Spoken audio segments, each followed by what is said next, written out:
Afternoon and press record. Okay. Thank you, Chair.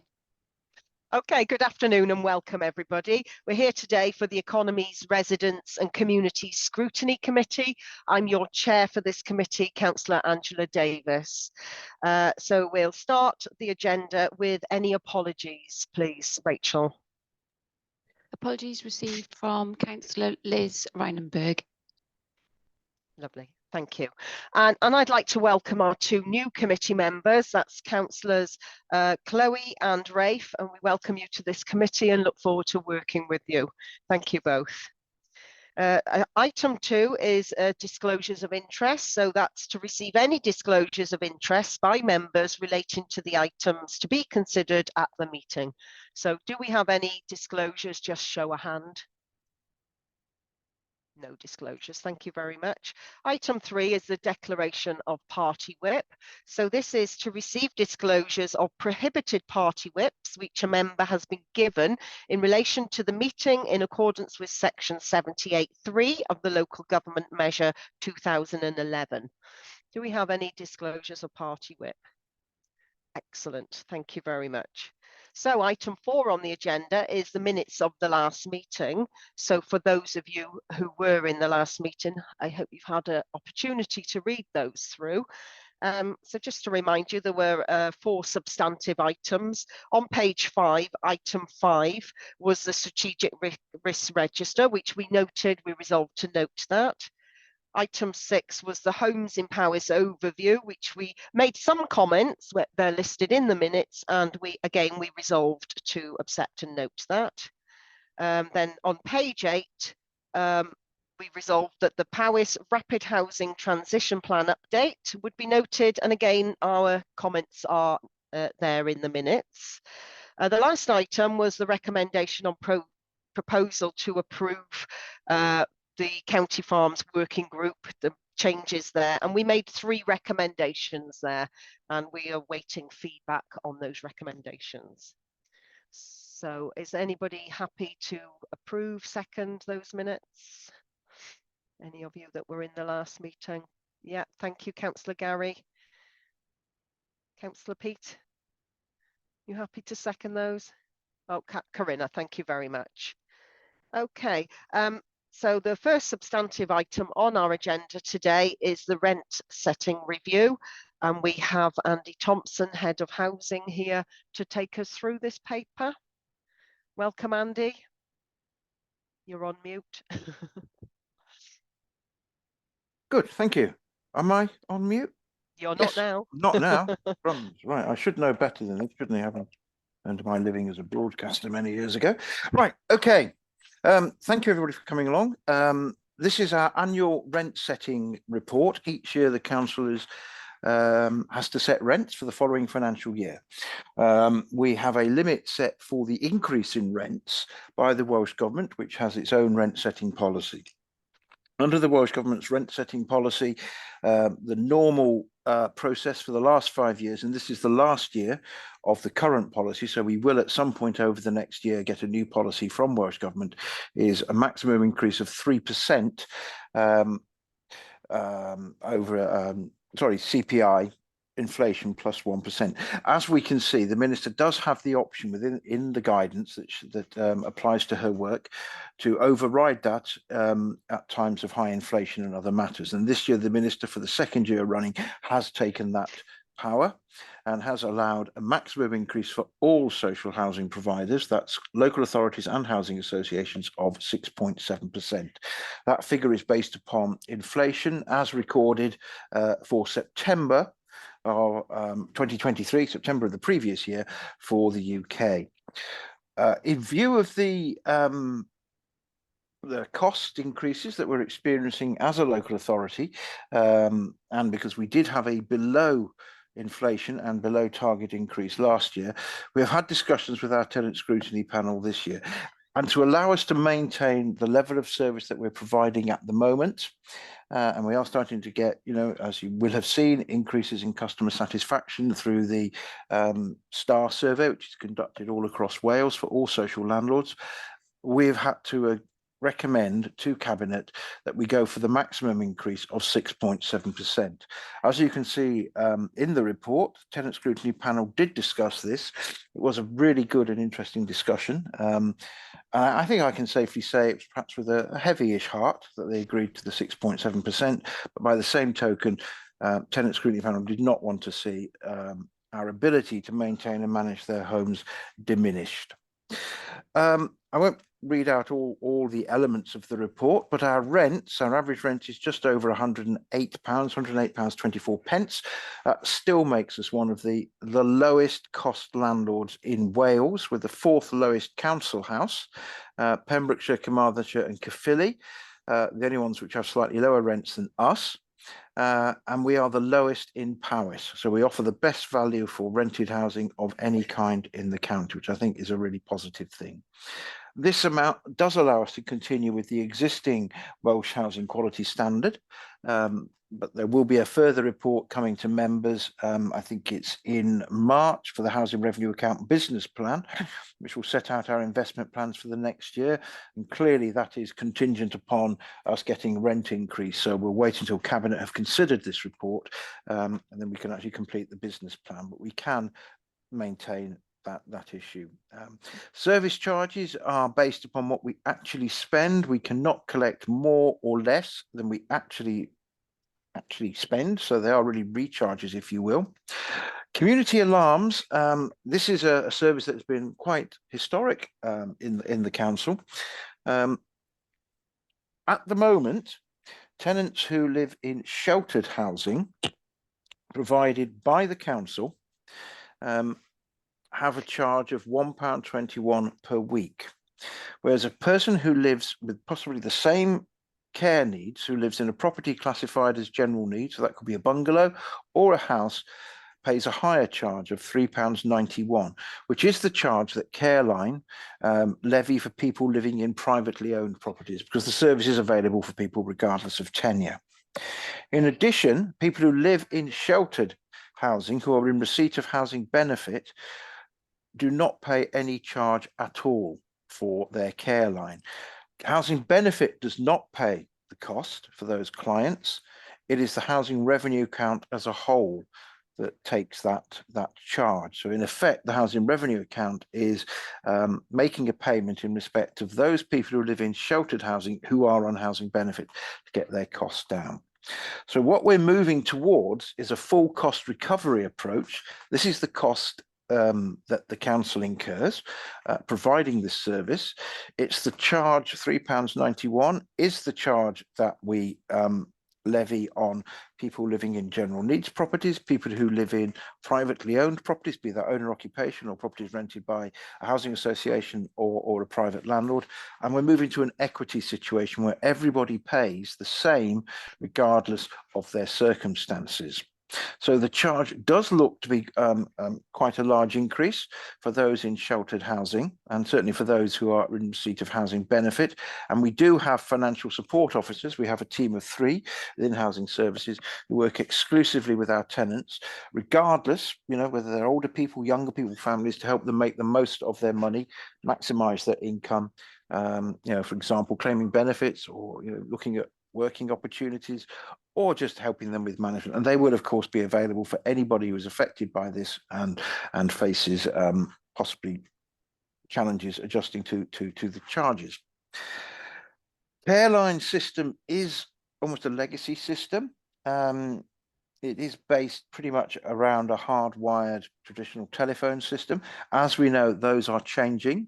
British Telecom is moving over to an all digital approach, and more people of all age groups now rely upon cell phones and Wi-Fi and so on and so forth to contact people. There's also quite a mature market of private providers and housing association providers who do provide similar services. So later on this year, we will be bringing a report to members because we are considering all the options around how this type of service, community alarms Careline services, can be made available to people in Powys, particularly our tenants. So that's stay as we are, to the council no longer provide this service and signpost people to other providers. And there's a lot of issues there because it isn't just council housing. As I said, there's a lot of people who don't live in council housing who do receive this service, which is also useful for people who are not just elderly people, but younger people who need care and support at the touch of a button. So there's a lot of issues there, but certainly we need to be aware that the technology is changing, expectations are changing, and there are a range of options for us to provide this service to all the people who may need it. So it is quite an increase. I do have to say that the charge for this service has not gone up in the past few years. So there's an element of catch up here, to be fair. Garages and what have you, garages are a bit of a loss leader. Over time, you'll notice that the income from garages goes down. Our garages are 40, 50 years old. They were built when cars were much smaller. They were generally built out of using system build, prefabs. They're coming to the end of their natural life. So gradually, as they become uneconomic to repair, because they can't be let in a condition that is unsafe, we are putting them out of use and then removing them in time. The sites are being used for car parking, because without garage walls, you can get your car doors open. And in some cases, we're going to be looking at building houses on those sites, where those sites are suitable for that in terms of planning permission and access. Very small scale schemes, 4 houses, but actually, 4 houses is 4 more houses. That's cool. So we are looking at that. But garages are, if you like, an asset that we sweated over the years, and we sweated the life out of it. So it is going to be a diminishing area of work for the council. A lot of our garages are not rented to tenants of council houses as well. Gypsy and traveller sites, although they are covered in this report, which is around council housing rent setting, Gypsy and traveller sites are managed by Housing Services. Housing Services, is a mixed funded service. We're funded by both the General Fund and the Housing Revenue Account.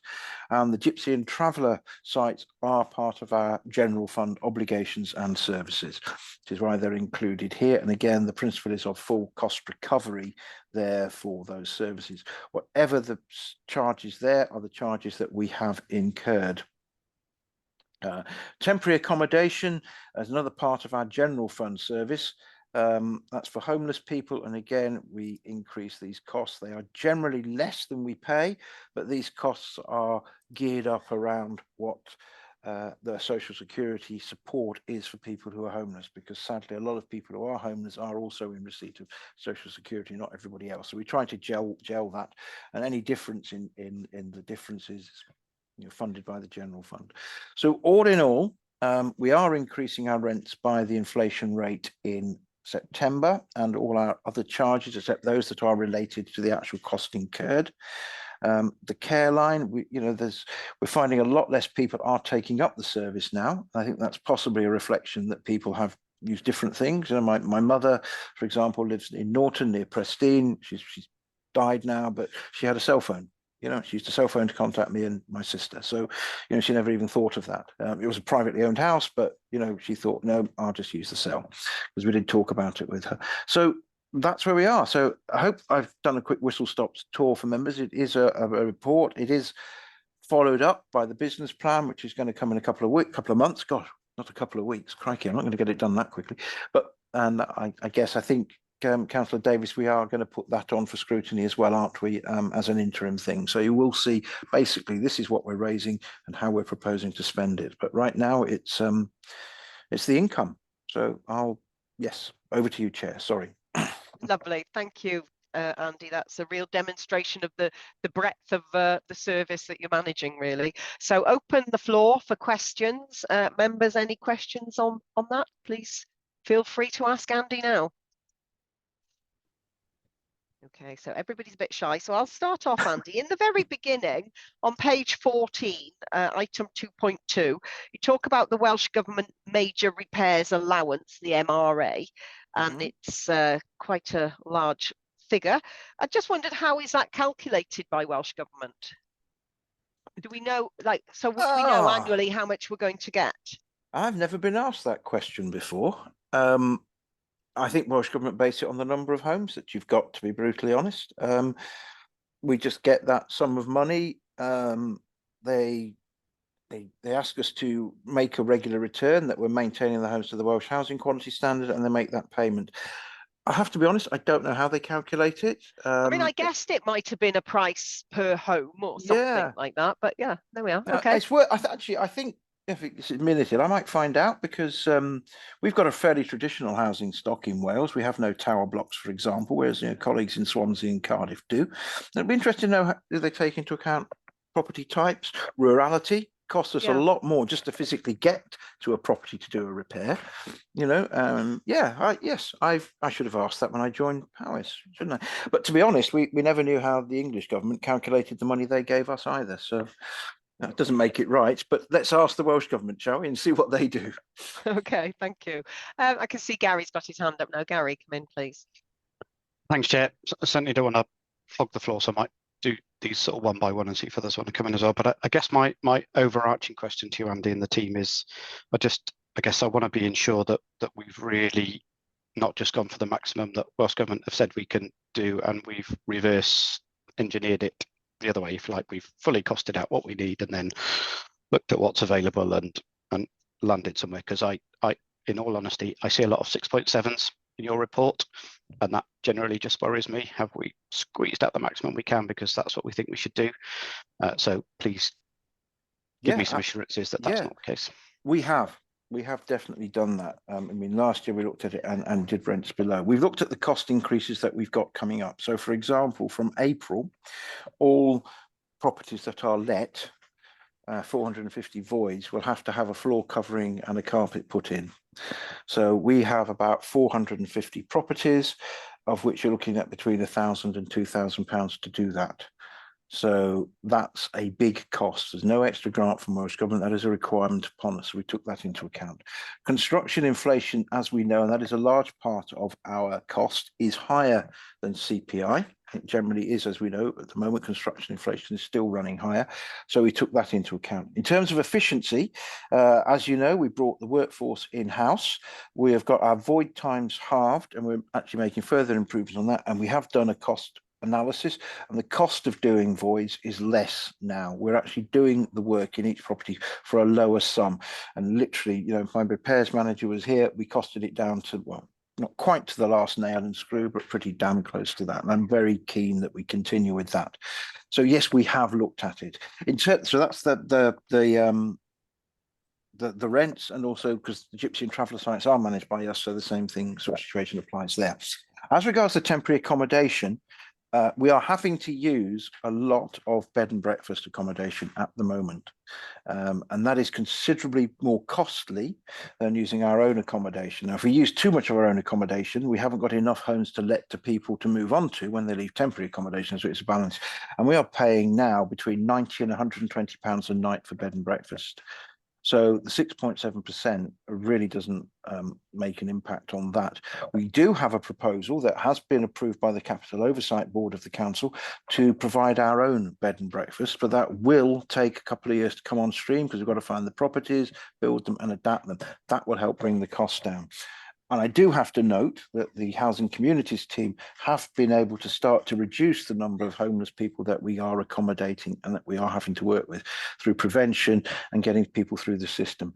But the fact remains, due to changes in legislation, we have considerably more homeless people. We are always value engineering. Indeed, the meeting before this that I couldn't attend, but I had my repairs manager, is how we can squeeze more discounts out of material suppliers. Yeah, we want to get proper trade discounts, because having had those years with HAPS, we kind of lost the contact with those people. So we're talking to all the builders, builders merchants. Again, we don't want to be in a position we only use one builders merchant, because there is no single merchant that covers the whole of Powys. And I don't want costs incurred driving 20 miles to save £1 off a toilet seat, So yeah, there's a lot of work going on with that, with procurement. So that will hopefully reduce the costs. I'm absolutely acutely aware of the costs. We have a monthly finance meeting when I look at the costs, and this is all shared with our tenant scrutiny panel. And after all, this is their money we're spending, it's their rent. So I hope you're reassured, Councillor Mitchell. But yes, it's inflation, I hope, will fall in future years in construction. gosh, I've never known it like this in my working life. Can I ask a sort of supplementary question to that, Andy? In terms of putting up the rent, has any calculation been done of the likelihood of their non-payment? Because, you know, people's ability Yeah. to pay, there is that balancing Yep. scale, isn't there? We take that into account as well. Because clearly there's no point putting rents up to they're unaffordable and people can't. As you can see, we have a good record on rent collection. We're one of the best in Wales. We considered social security benefits. Well, they are increased by the same rate, CPI in September. And we also look, because pretty much, I think probably majority of our tenants, if you exclude older people, are working, and looks at, salaries. I know it's only an average, and, that hides a hell of a lot, but they too seem to be keeping up now after a long time with inflation. So we did take that into account for sure. The ability to pay. And I think that's why last year we had a slightly lesser increase, because we were acutely aware, energy bills were absolutely massive last year and people were really struggling. So we have taken that into account. Okay. Okay, I've got some more hands up now. Councillor Chloe. I don't know whether this falls sort of within your remit, Andy, but you did kind of mention about prevention, and I just wondered if there's also been funding put into that, because that seems like a long-term saving. If you can deal with the root cause of homelessness, for example, and the need for that service, then that could save the council a lot of money, like later on down the line. So I guess my question really is there like a budget line for that as well? And how much does that cost? And is that being increased or considered as well? Okay, the homelessness service is run by the Housing General Fund. So that's included within the overall budget setting as part of the financial resource model and integrated business plan that all members will be looking at. I think draft budget was published today. Am I right there, Nina? I think ish. I don't know, but it's the one. So this is about the Housing Revenue Account Council in terms of the rent increase. In terms of prevention, that is funded through the general fund, and we are putting a lot of effort into that. I can't. The budget, I would like it to be a lot more, but that is a decision for yourselves later, this quarter. Prevention is always a challenge because sadly, some people don't come to us until it's almost too late. If they're on mortgage arrears, for example, the bailiffs are on the door. So we do like to try and get to people as soon as we can, and we are putting efforts and energy into that. We do have support from the Housing Support Grant through our social services colleague, which also provides a support service. So we do have housing or homeless support officers who are working with that.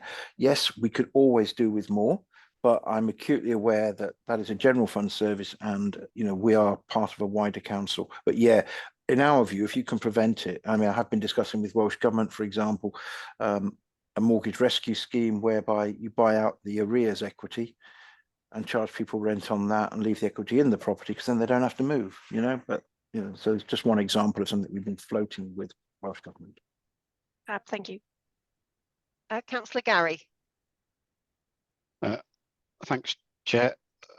I guess one point I want to pick up, particularly Andy, and perhaps let others come in afterwards, see if there's any others, but garages, you sort of started out mentioning that we look for effectively cost recovery on our service charges, but when I sort of looked at the garages in slightly more detail, I was relatively worried about an increase in figures there and putting up an income of almost £600,000 into the authority for garages, but I personally couldn't see where we've ever spent of that previous £550,000 on our garages, and certainly I've been chasing for garage repairs, updates, maintenance for almost since I started in some of my communities, and nothing's happened. So I'm generally just concerned that we're taking a charge for a service and not really delivering a level of service that I'm comfortable with. So yeah, I'm not quite sure I see the correlation in those figures of what we're saying in terms of, I would be surprised if we spent £600,000 as an authority on garage improvements in recent years. So that's what I'm just looking to challenge slightly. I think probably, yes, I think, I don't think we as an authority over the years, we have probably collected rent for garages, which is different from a service charge as garage, and perhaps the money has not necessarily, all the money collected for garages has been spent on the garages. I think what we're doing now is gradually winding that element of the service down. In cases where, I mean, repairs do need to be done, I guess we probably prioritize housing repairs, but some of our garages are, the state of them, the construction type, asbestos, steel frame, they're not actually repairable. It's almost sticking plaster stuff until we have to say to people, sorry, you're going to have to move out. It's got to go. Yes, over the years, we probably are and still are not spending as much on garage rents as we collect. Having said that, there's an element of the pooling element of core rents for garages and houses. But that's the answer. I think, I've got to be blunt with you. It probably has been seen as a bit of a revenue stream that we've used for other things. But I think those days are starting to go. I think in a number of communities, people would be quite happy to see, well, people who use the garages wouldn't necessarily be happy to see them go if they're using them for storage, but the wider community would be happy to see car parking, for example, off-street car parking. And if we can put a house on the site or a couple of houses, that would be good. Thank you. Councillor Carl. Thank you, Chair. Sorry for my late arrival. I couldn't get into the meeting. There's some issues again in the chamber. My question is around illegal immigration. We've seen a lot of talk about it in the press, and a lot of it going on across the border in England, housing illegal immigrants ready for processing, whichever way their applications go. Now, if Welsh Government called upon Powys County Council to do the same, where our hotels will be taken over with illegal immigrants, would they take a precedent over the good work that the authorities are doing currently with our own homeless people? Okay, the way we deal with homeless people is dealt with through homeless legislation. So it would depend upon what rights anybody who has come to the country in the form of an immigrant, be that legal or illegal, has in terms of the illegal. Yeah, illegal. If they're illegal, as I understand it, and I'm not an expert on this, they do not have the right to apply to the council for homelessness accommodation as a homeless person, that they would be housed and accommodated in whatever way the Home Office is deciding to do that. The Home Office operates its own accommodation system, as you know, through its own private contract, which is why it leases, rents, places people in hotels and other places. So it's very distinct from the mainstream homelessness program and obviously council housing as such. So, yeah. Because there was talk about obviously utilising caravan parks to house our homeless, and that obviously couldn't go ahead. In that instance, would we have to give priority to illegal immigration over our own homeless people in Powys? That's what I'm trying to get at, because we would have allocated sites already for homeless people who haven't got a home, people who are probably on the streets or destitute. Would the illegal migrants have precedent over those people in that situation? Each homeless application is dealt with exclusively on its own circumstances. So if somebody shows up at the door and says they're homeless, we consider all the issues around that. That includes their right to reside in the UK, the extent to which they have a right to reside. Yeah, it's quite complicated. If they don't have a right to reside here, they have lesser rights than somebody who does. There's no blanket answer to that. Okay, because you can't have all homeless people of this category are like this. There are guidelines, but every case we interview and talk to as an individual. And part of that is the right to remain, the right to residency, other things such as your vulnerability, your age, etc., your local connection to Powys. Are you from Shropshire, for example, or are you from Powys? Where was your last settled place of residence? So yeah, it's not a blanket, and there's no blanket yes or no, but in broad terms, homelessness legislation is largely orientated around people who are legally in the UK. The Home Office deals with other cases. Thank you very much. Okay, I've got no hands up. Andy, can I ask about care lines? So it's on Hmm. page 19, 3.4.2. It says there that work has taken place now to ensure all supported living have moved from the pull cord to the pendant or Mhm. wrist. So the pull cords don't exist anymore? Am I right? What In we're any doing, property? no, not in, we've gradually, I don't know if we've got them all out yet. We are gradually moving towards taking them out. Okay. Okay, so So- my comment there would be that if we're going to put up or make the charge the same, whether you're a council tenant or a private tenant, that I think the fact that whether they have a pull cord should be a factor, because I don't see that the service that people with the pull cord have is the same as if you're wearing the alarm on your wrist or your neck. Because unless you fall near the pull cord, you can't use the service. So I would like you to consider that. Okay. I think what the aim is to move away from pull cords altogether for precisely the reasons that you've said. So if there are any pull cords left, and I'm sorry I can't tell you the exact number, they will be legacy. They will be legacy. So the aim is, because as you say, with it on your wrist or on your pendant, wherever you are, it works. Absolutely. So the aim is to remove all the pull cords, because also they also work through the hardwired system, and we need to be digitally But, you know, I am ready. aware for those that choose that, they need that option. It gives an awful lot of security to them and their families. And I just think, if we're looking at the charges, like accept charges have to be fair and equal, regardless of your type of accommodation, but it's not equitable if you're paying the same charge for a slightly different service. So, in my opinion, I think, yeah, well, we'll I look at just that. ask you to look at it, really. Yes, Yeah. okay. Thank you. Thank you. Right, we've done garages. No more questions, folks. Well, Gary, there we are. I've got another couple. Sorry, Andy. It's okay. That's what I'm here for. On the, we talked about on the gypsy sites, page 21. There was some charges for grass cutting. Am I to assume that not all the sites have grass? Leighton Arches hasn't got grass, no. Right. Okay. Leighton Arches has got an area Yeah. of land that is wasteland, and we are talking with the residents about turning it into a play area. You know, putting some play equipment on it. It's just a, you know, it wasn't grassed when the site was built, and I'd like to do something with it. As I say, it is out the general fund, so it does have an implication there, but it would make a nice little play area for people. So, but it's quite small. So yeah, but that's the reason there's no grass cutting at Leighton Arches in Welshpool. There we are.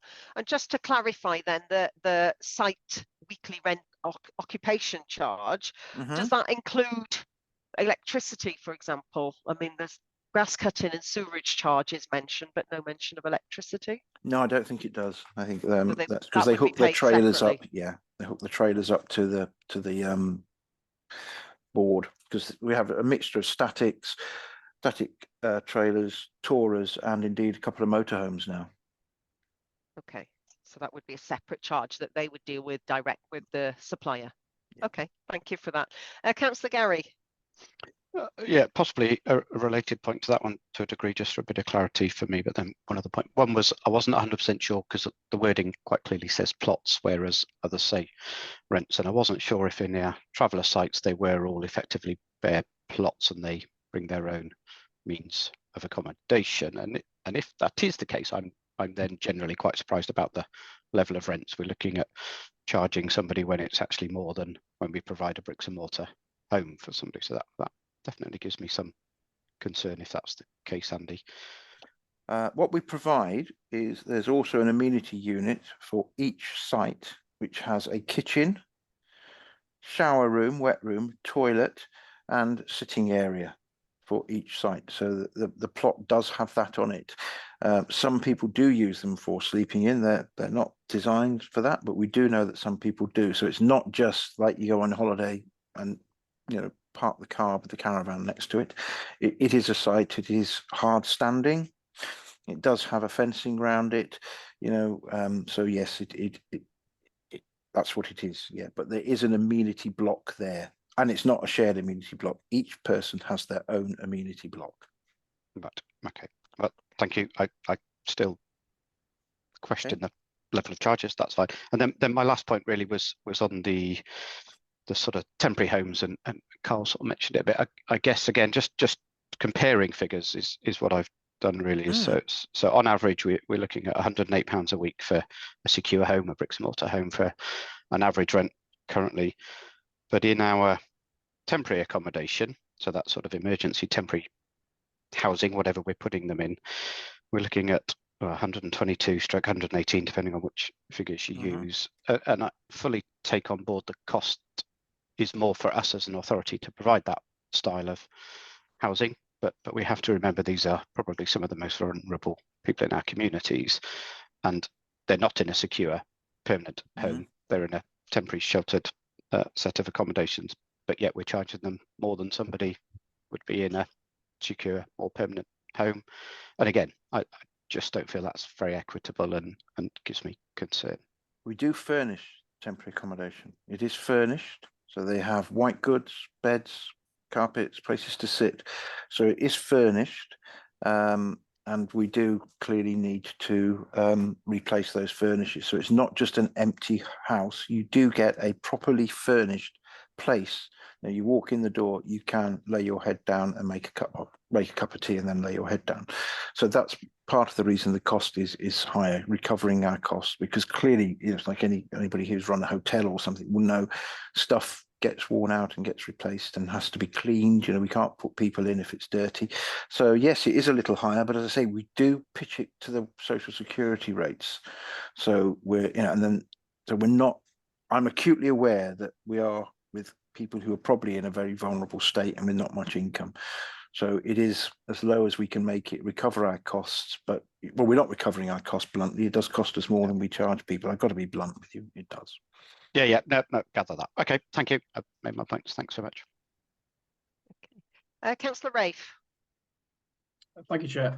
Andy, I was just wondering, the increase in income as a result of this, does it mean that the housing service has sufficient budget to meet the what's it called, the Welsh Housing Quality Standard? Is there sufficient funds there to meet the obligations of that? There is sufficient funding there to meet the current Welsh Housing Quality Standard. As from April 2024, there will be a new standard introduced, and there are discussions ongoing between landlords and the Welsh Government about the funding needed to meet that standard. Okay, because that does add additional things. But right now, we can maintain our properties at the current standard, which we met in December 2018. That's good to know. Thank you. Thank you.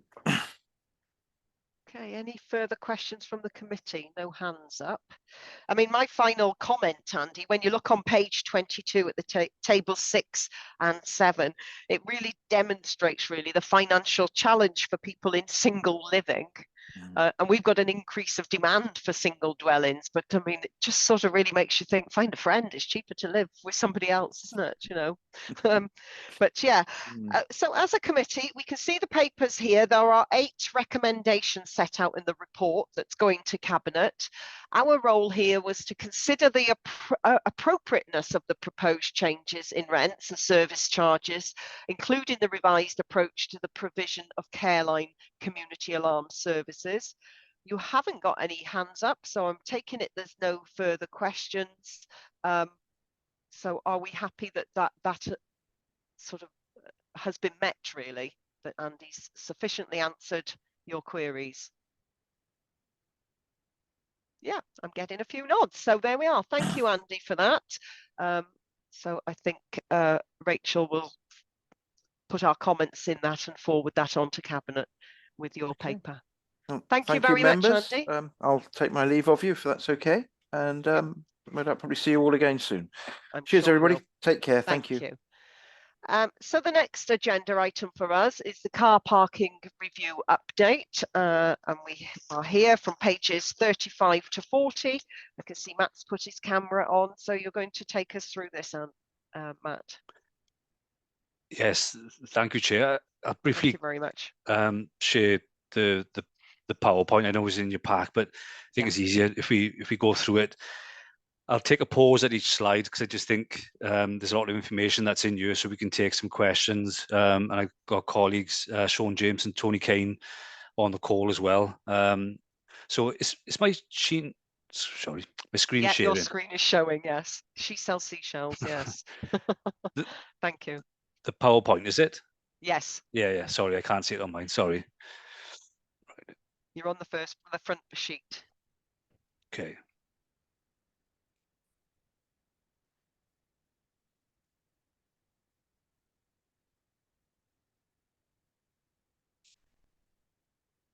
Okay, so today's presentation is basically summarising the information that we've had to date from the working groups. So there's no right or wrong sort of answers in terms of what I'm presenting today is just literally what people have put forward. But I'm keen to get Scrutiny's views around, particularly if they agree or disagree with some of the comments, and equally if there's anything that's they think is fundamentally missing as part of this, which we'll then action and include within the narrative. And then Atkins will collate the information that we received today along with the working groups and then bring that together as one. And then there'll be a paper then going into Cabinet early February, hopefully, setting out those recommendations with costs. Because I think it's important to note whatever decision we take or whatever recommendations we put forward that are different from what it is currently, there is likely to be some reductions in income. So if I go to the, so just to give a bit of a timeline, so we commissioned Atkins in October 2023. We set up a working group then to agree the terms of reference.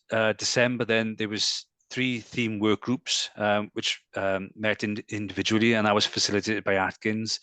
And then this month we're looking obviously to discuss it today, to take your comments. And then obviously the working group will get back together as one. And then as I just mentioned, then in February then look to bring those recommendations into Cabinet for consideration. So for the first part, in terms of the tariffs, I've summarised all the information that's come from the working group, and I've split it into issues and solutions. So if it's okay, Chair, I'll summarise some of the sort of the key points, and then I'll take a pause, and then if we can take any questions on this particular slide to see if there's any issues then. So car park charges. In terms of issues, there was discussions around costs is driving people away and onto residential streets around the towns. They felt there was an increase in legal parking, difficult for local businesses, frustration from business owners due to reduced footfall, cashless payment could exclude certain individuals who prefer to pay by cash. In terms of permits, people are unable to afford 6-month parking permits. Free parking signs are too small. Is annual parking permits for short stay car parks are not possible. Therefore, residents are constantly searching for parking in town. And then footfall, we've got loss of customers and supermarkets viewed as competitors as well. And then concessions and blue badges, so people are reluctant to use disabled bays, and long stay car parks are often too far away for them to walk to their destinations. So they're the issues. So in terms of car park charges and the solutions that have come forward from the working group in terms of how we could improve it. So the suggestions around community decides on the car park and the hours that are charged, remove charges on Sundays to encourage more shops to open, make cash and card payments available, higher parking charges for motorhomes in Brecon and Landry Dodd Wells. And then in terms of permits, looking at seasonal permits, seasonal tickets and Powys wide tickets. Solutions around footfall, better signage to raise awareness about the presence of car parks, and free access for a certain amount of time, e.g. 1 hour. And I know that potentially is caused sort of the biggest angst amongst lots of the towns in terms of this 1 hour removal. And then concessions, then blue badges was disabled bays in short-term car parks should have longer stays, and then non-disabled drivers often park within disabled on-street parking and in car parks. So that's a quick whistle-stop tour of the sort of the tariffs element, Chair. So I was just wondering, is there anything on there that the scrutiny agree on or would like to be added as part of the programme going forward. Okay, so, well, a couple of hands up. So first one, Chloe, Councillor Chloe, over to you. Hello, thank you for that. I just think I wanted to understand a bit more about some of these, if that's okay. So for example, the seasonal tickets and the Paris-wide tickets, what was the detail around how they might work? Right, on some of this, if I could I bring you in, Tony, on some of this? Just working out, I've not used Teams before, so I've just worked out how to unmute myself. So. Well done, Tony. Yeah, I've not. I don't know how to put my camera on either. If you hover your mouse over your screen, a bottom sort of line should come oh up. yes, it got comes mute. up the bottom, doesn't it? There we go. Yeah. Oh, you're like a ghost figure, but we can just Oh, about right. see you there somewhere. Yeah. Yeah, I don't know what's happening there. Ooh. We can I am certainly here. hear you, You can Tony. hear me. You don't need to see me, but yeah. No, I don't want to see you. Thanks, Brian. So the permits, we sell annual or seasonal permits for any of our long stay car parks. So you can buy a permit for 1 month, 3 months, 6 months, or 12 months, and they're valid in any of our long stay car parks. So it's not tied to a specific car park. And whilst it seems quite high, a yearly one is £370. That equates to just over a pound a day if you're a regular user. It works out. I think if you use the car park more than twice a week, it works out beneficial to buy that permit. Okay, and just so that's currently offered by the council. This is not a new solution. This is something that's already available. It's already in play. There's some question. I think some of the requests were, can we have a cheaper permit that just allows me to park in that one car park? Yeah, I think, yeah, okay, that's good to have that clarity. Thank you. Yeah. Councillor Carl. Thank you, Chair. I'm a little bit disappointed not to see from the group the more imaginative ways of increasing footfall in the towns, such as we see across the border, many towns give half an hour free. It would be good to see something like that come forward. I don't know what your thoughts on that are, Tony. Yes, I'm sure that has been mentioned. I don't know if that's on one of another slide, but that is one solution that's been requested by councillors or town councils in those workshops. Obviously, providing something free comes with that cost that Matt mentioned earlier. Would have, if any, reduced income from car parking would need to be met from somewhere.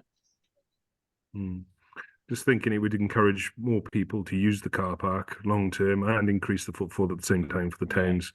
Yeah. I think it's a win-win in my mind. I know that the immediate thought on it, there's a cost implication there, but I think it would pay dividends further down the line.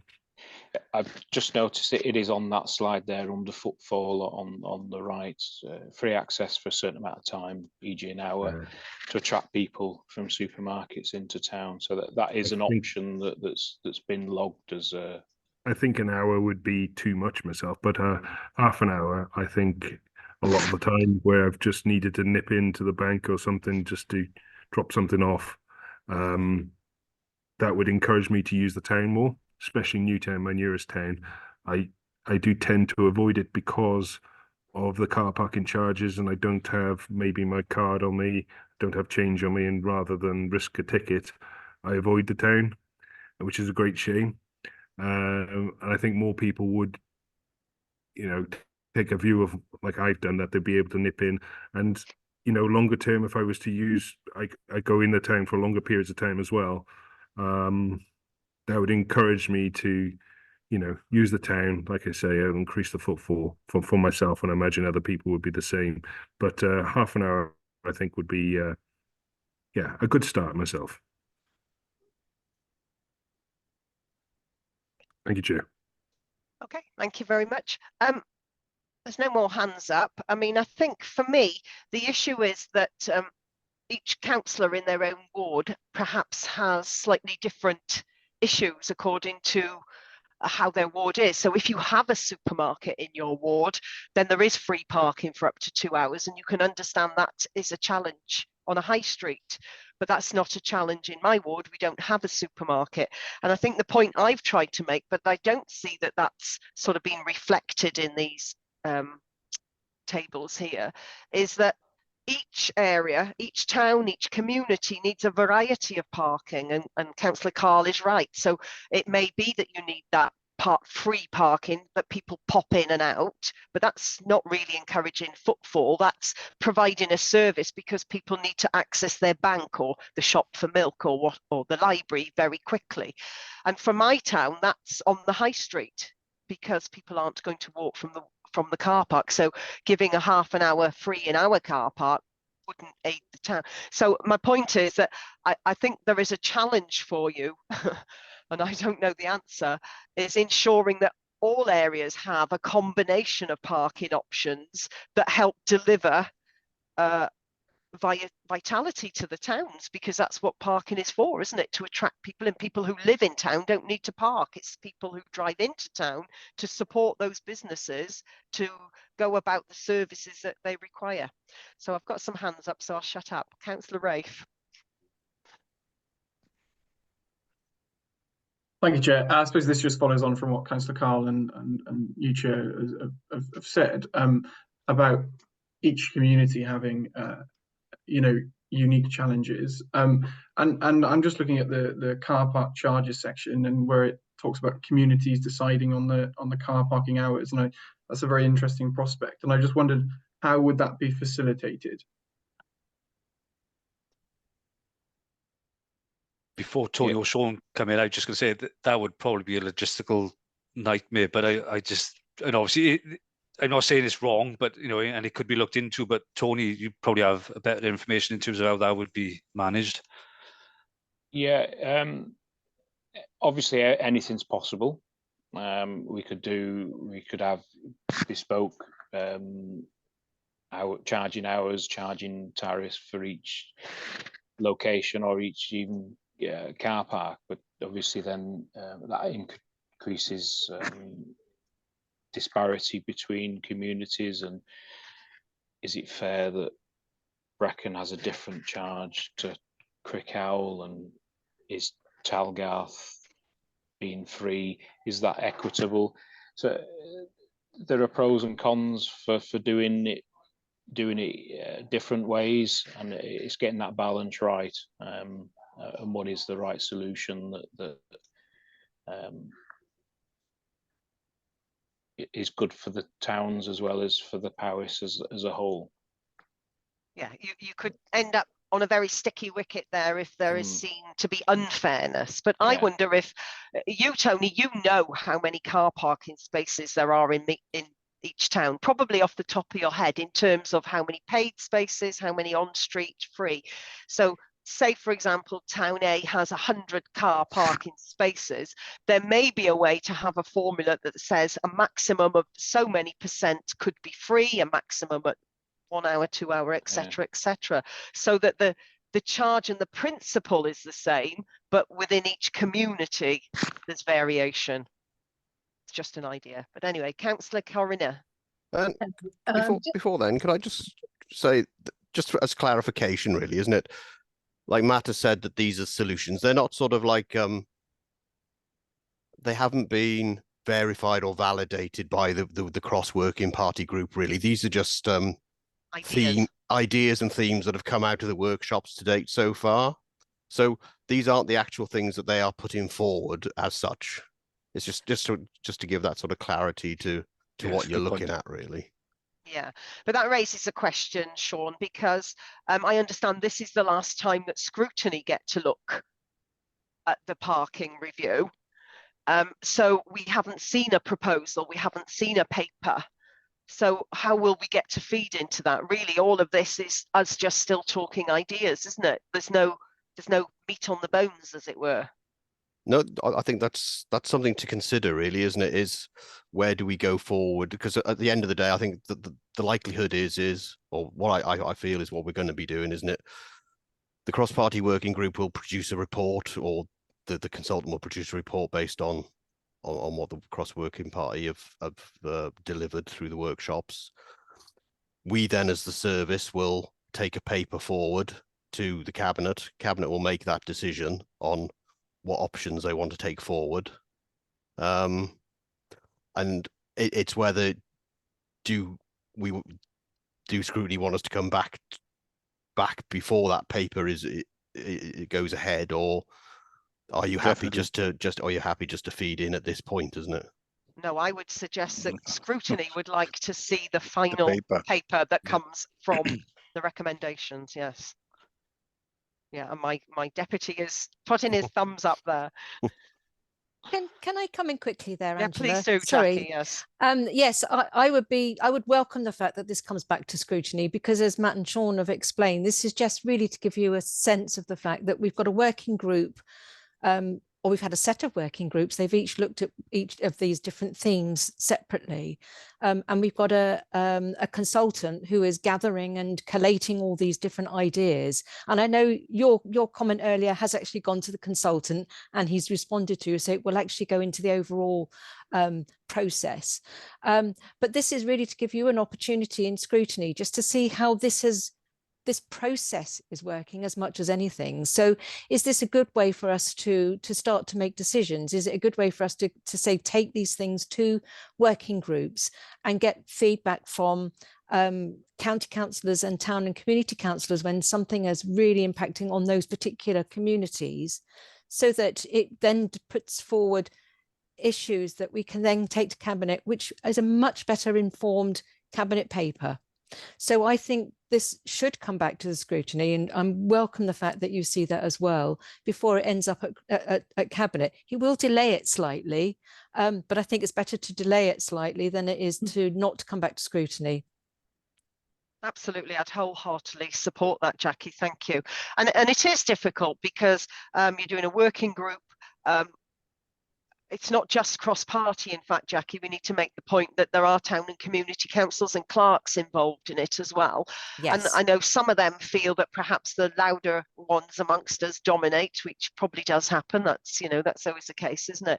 And it's very difficult because there are very, very contracting views of opinion. But one would hope what comes out of this is something that can be seen as fair, but that can be seen to work for communities and not against them. Exactly. Yeah. I think also as well, we would really appreciate anybody who is on these car parking working groups to feedback at some point. And I think we will allow that, we will enable that to happen, is to see what we have learned from this, because it's not a perfect system. No. And we're not going to have a perfect situation when we come out of this, but we do want to make sure that it's transparent, and we do want to make sure that people have felt engaged. So that kind of comment is really, really useful. Yeah, and I think it's a very good way forward, but it's a learning process for all of us who've taken part, isn't it? Yeah, thank you for that, Jackie. Councillor Coroner, you've got your hand up. Yes, just two things really. In Knighton, there's a car park, which, as Tony Kane pointed out, is just 7% occupancy, although well, maybe twice a month, and also with a fair, it has much higher occupancy. But if you go there, the bus shelter is completely shot away. There's no landscaping. It's a benighted area. And at the moment, it's a long stay car park. So the £2.50 is your minimum. Just 17 miles down the road, there's Ludlow, where you can park in Smithfield car park for, I believe, 40 pence an hour. In the centre of Ludlow, £1.20. And again, I think Hugh in a car parking meeting mentioned straight in Carmarthenshire, Landilo, a really nice shopping destination, 90p per an hour, £1.20 for 4 hours. and free at lunchtimes on Monday to Wednesday. I know we need to get the money from somewhere, but You raise a really important point there, Coroner, in that Powys is, we're surrounded, aren't we, with various county councils who all have completely different policies, different to us, but also different to each other. So how Powys aligns for those towns that sit on the border. I don't know, Jackie, if you've got a comment to make there. Yeah, thank you. Yeah, it is a really valid point. The consultants have done a bit of benchmarking and looked at some of our neighbours, and we do keep an eye on certainly the Ceredigion, our closest allies, who are broadly slightly more than ours, but in most places, but broadly similar. In all due respect, that's probably the county that's least likely to take business away. So if people are coming to Raider, they're not going to go to Aberystwyth instead because that's cheaper. Whereas in Coroner's case, when it's only a few miles up the road, it might drive them to another town. So, but yes, it is a challenging one and one to flag up. And you are right, we did have a presentation on that as part of the review. But yeah, challenging. Carl, Councillor Carl. Thank you very much, Chair, for allowing me to come back. Yeah, I think that the review is going in the right direction. I think this is brilliant that this has come forward. So well done, Matt, Tony and Sean and Councillor Jackie for bringing this forward. I totally agree. We should be seeing this again in the final outcome before it goes to Cabinet. But touching on what Councillor Carina and Councillor Rafe has said already, we do need a bespoke outlook on this for individual car parks. And I think in the long term, it would bring in more funds for the council. So when you've got underutilised car parks, if you drop the fees on them, it will encourage people to use them. I know that Councillor Ian McIntosh is not in the meeting now, but I know he did a lot of work on this when he was on Cabinet last term, and he was quite keen for this to happen. And I do think that in Llanidloes, there's a car park there, Mountain Line car park. It's really underutilised. Sometimes it's full, don't get me wrong, but a lot of the time it's underutilised. And I think that the fees that are currently there that are the same as Backline car park in Newtown, I think it's unfair to charge the people that visit Llanidloes the same as Newtown when the car park is underutilised. I think we need to encourage people to go there, and I think then you will see the coffers fill from people utilising the car park at a lower fee. Where we've got busy car parks such as Backlane car park in Newtown, maybe obviously we have to look at the fees per hour, 2 hours, 3 hours, but they could be maybe at a slightly higher fee. I don't know. That's something for us all to look at. But I do think we need a bespoke approach, especially when you've got border towns next to obviously England there, where we got cheaper fees across the border. I know Oswestry car parks up there, £1 for an hour, and I don't know how they do it, but I think we do need we shouldn't be frightened of having a bespoke approach to car parking fees. Thank you, Chair. Thank you very much. Got any more hands up? Well, no more hands up, so perhaps we'll come back to you. I know you've got other slides, but I think possibly we've covered a conversation about all your slides in one go there, but we'll leave it with you. Tony, back to you. Oh, sorry, Peter's just put his hand up. I apologise. Peter, come in. Thank you. It's just a question really on the final workshop report and the commission of actions that have been put as the final look at that. How much is that cost being spent on that report? I'm just interested to find out on that. When we put the report up, so there is a report in the public domain around when we commissioned Atkins. I'm sure off the top of my head is between 20 and 30k for this work. Okay, it's quite considerable then. Yeah, I think it was slightly more, and it was just shy of 40, I think. All right, okay. The So, commission. sorry, Yeah, so I think the fee bid proposal was about 38k, if I remember rightly. Because it seemed to be taking quite a long debate yesterday at that final report workshop. And I just thought that we would have been a bit more ahead. Sorry. Okay, thank you. Okay, right, back to you with the presentation. Okay, thank you, Chair. So theme 2 then, so this is the feedback that we've had to date on enforcement resources and service improvement. So if I go from issues to solutions, so benchmark current resources. So the comments are around along the A483, no residential parking, therefore residents use the free car park, which is always full. There's a lot saying about not enough enforcement, free space has been abused, removal of the 1 hour ticket, magnified problems. So in terms of solutions for the benchmarking, we've said longer, less predictable application of rules, and a flat rate for short and long stay car parks. And then PCN, so penalty charge notices, enforcement officers patrolling the same areas on the same days makes this predictable. People just know to move their cars before the officer arrives.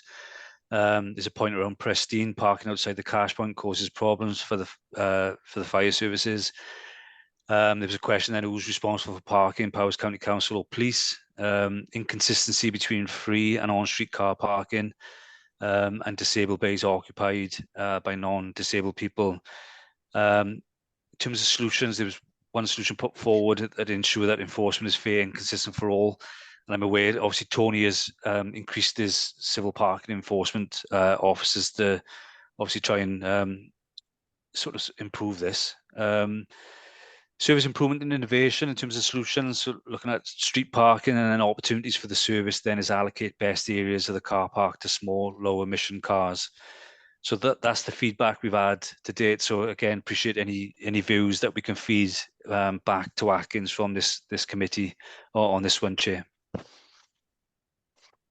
Okay, I've got no hands up. For me personally, I don't want to see residents gaining parking tickets. That doesn't do the council's reputation any good at all. But to have parking enforcement officers in view is a very good visual sign to people that, you know, to remind them they need to move, isn't it? So it's a bit of a chicken and an egg that. Just wondering how many are there now then? You've said Tony's increased that workforce.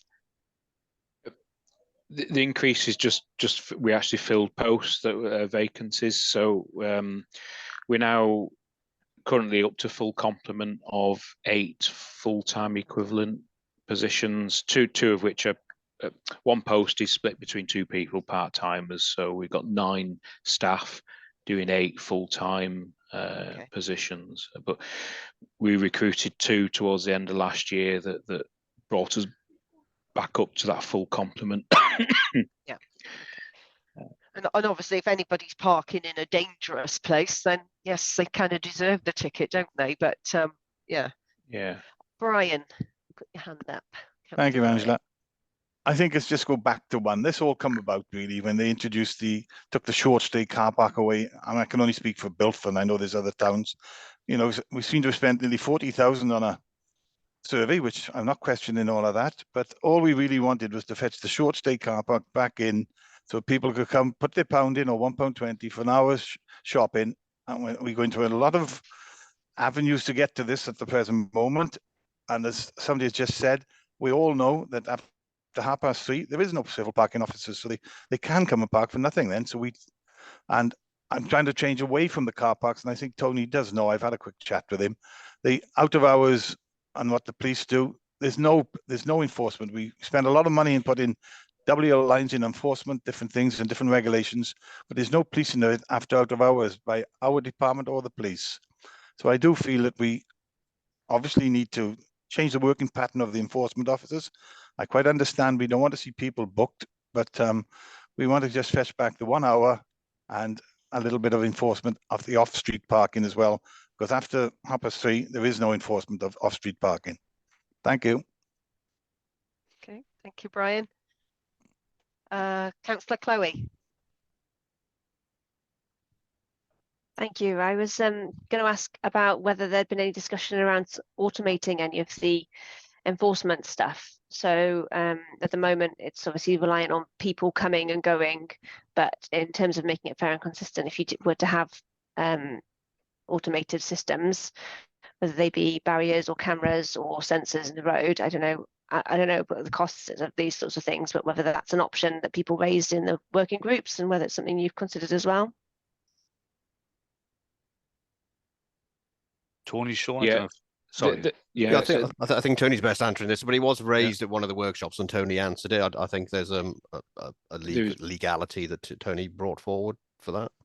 Yeah, for enforcement, you can go to a private car park and it's enforced by ANPR, automatic number plate recognition cameras. Unfortunately, there's a quirk in legislation that don't allow local authorities to do that. We can use it for some enforcement, so we can enforce school keep clears, bus stops, and a couple of other situations, but it's very limited. And the cost of an ANPR camera is quite significant. And for the type of county we are, we don't have that level of type of restriction we could enforce by camera to make it worthwhile. Could you do any of the others like barriers in car parks? Yeah, or? we could put pay on exit type facilities in on our car parks, but paying with barriers then comes with other complications. We've had systems with rising bollards on bus lanes in the past. They fail. They don't work. If we had them, we'd have to have someone that's contactable whilst the barriers are in operation, just in case someone gets locked in or whatever. It comes with other complications. The easiest method is probably what we're doing now, the pay and display. It might become more complicated if you end up with variable rates for different times and things like that. But yeah, I can imagine it's probably. And some of our car parks are a reasonable size, like the back lanes and Hay on Wye car park, Oxford Street. Those are quite large, but we have got some small ones, especially in Brecon. We've got lots of little ones dotted around Brecon. So the capital outlay on some of those small car parks, it certainly wouldn't be justified. I'd be a bit concerned that if you have barriers, those who are intent on not paying are not going to pay anyway.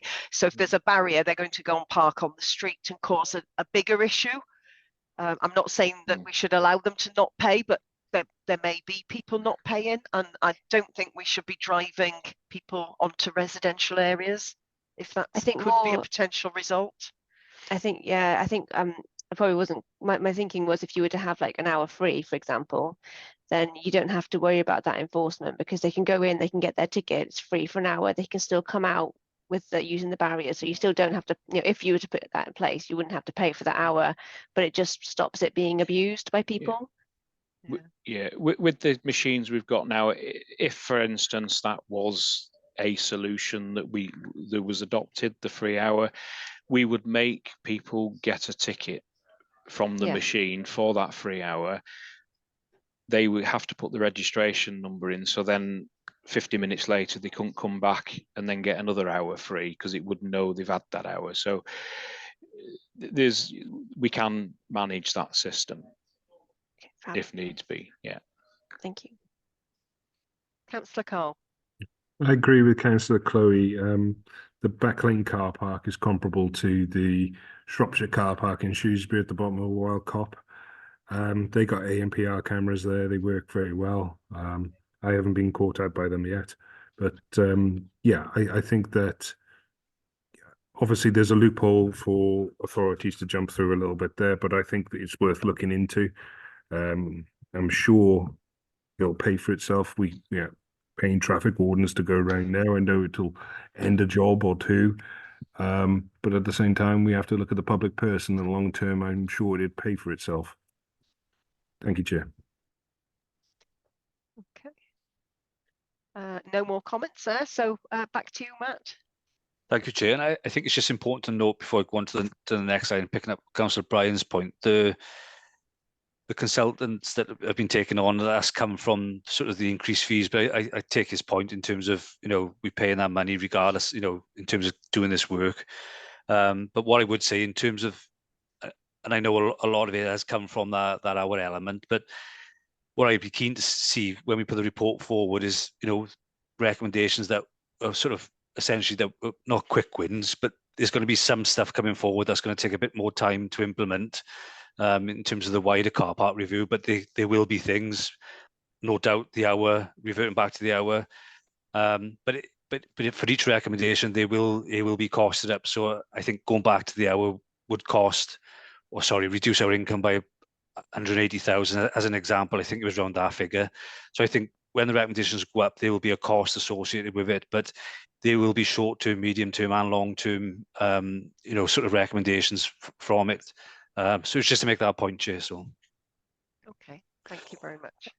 So the last slide then, which is non-pay and display car parks. So we've Tony and Sean will correct me, but I'm sure we've got about 70 car parks overall, but about 50% we're not charging for at all. So again, as part of the review, we've asked people to look at this. So in terms of the issues, make best use of the assets. So more information required on use of individual car parks. Out of town shopping thrives because of ease, which is in part due to free parking, seasonal pricing, difficult to implement at the moment because signage will have to be modified, and motorhomes taking up space of other users. So in terms of solutions for this element, looking at nationwide car parking app to make services more uniform, links to travel routes, but not just to force people out of their cars, and transfer of assets to alternative organisations. And we've said, so that's the next point then. I'm aware of like some authorities, certainly in England, have passed over this responsibility to town councils. So all these are the types of things that that could be discussed. Identify towns where there is insufficient, too much parking, so lack of available parking in both A and Y. Shortages in both Crickhowell and A and Y. Number of towns, Landry North Wales, where it appears there is significant underuse of the available car parking spaces. Brecon has many car parks, should look into whether they're all used to capacity. And Astragunlice, again, as mentioned, about too little parking. So car parks, in terms of solutions for that, there was nothing that I'm aware of that's been identified, and it may have come from a meeting, further meetings, but nothing has come forward on those points. Car parks with no charge, so free car parks can become car parks for abandoned vehicles. In terms of solutions, so offer free parking to attract people to town, make town centre parking free for a minimum of 2 hours, and free parking located in deprived areas. And then just the last point then, energy EV hubs. The public cannot commit to EV purchases without knowing how far they can go without the ability to recharge their vehicles. His questions then, what's the minimum size to justify an EV hub? Is there enough capacity on the grid? And then EVs are expensive and unaffordable for many Powys residents. So within the solutions that have come up, sort of covered car parks with a light frame and put solar panels on roofs as another income generation, and then install super fast charging hubs in all car parks. And that's it then, Chair. Lovely. So Councillor Carl, you've got your hand up.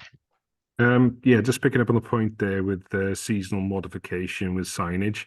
What you could have is a like a monitor there, digital monitor, where you could have the displays of charges per hour or half an hour free, whatever you decide. And intermittently, you could charge for advertisement there. That would help with income as well. So you could advertise businesses on that digital display as well. So you wouldn't have to have someone changing the prices and ripping stickers off and putting stickers back on.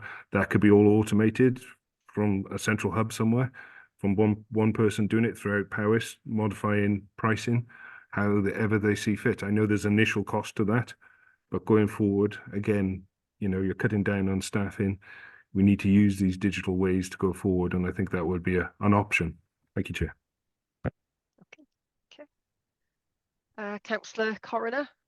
So, sorry, you suggested that the council approach to slow charging. I've got an electric car. Is it 7 kilowatts an hour you went for generally with Dragon charging? You might look for a higher amount of kilowatts. Surely the grid is not going to be able to support that easily, or what's your feeling? I probably will bring Tony in on this one. Sorry, Tony. Yeah, we went for all our chargers. The Dragon charging network are on 22, is it, or 21 kilowatt hour chargers. So that's obviously in an ideal world, and that depends on how many have plugged in at the same time and what the capacity of the network is doing at the time. So it can fluctuate, and you don't get guaranteed 21 kilowatt output from every session that you use, unfortunately.